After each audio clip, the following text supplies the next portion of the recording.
Selamat Hari Raya. Allah mesti gembira tuan-tuan dan puan-puan. Kita berjumpa dengan keluarga tercinta, sanak saudara. Masya Allah, tabarakallah. Lebaran ini adalah hari untuk kita bergembira.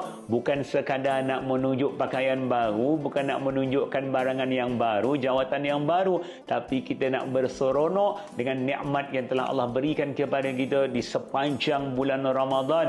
Moga kegembiraan kita kerana Allah bebaskan kita daripada api neraka, kegembiraan kita kerana Allah menerima segala ibadah kita, senyuman kita kerana Allah memilih kita untuk melakukan ibadah dan ketaatan yang sangat luar biasa di sepanjang bulan Ramadan yang lalu. InsyaAllah kita mengharapkan senyuman yang kita bawakan di sepanjang ziarah kita adalah senyuman yang menjadi salah seorang calon ahli syurga yang bergembira setelah mana Allah memaafkannya. Jadi tuan-tuan, teruskan bergembira kerana baginda Rasulullah sendiri tuan-tuan menyarankan kita untuk bergembira lebih afdal daripada bersedih. Moga Allah mudahkan segala urusan. Selamat menyambut Lebaran. Sambungkan silaturahim. Maaf zahir dan batin. Moga Allah mudahkan segala urusan. Alhamdulillah. Jom berterima kasih kepada Allah.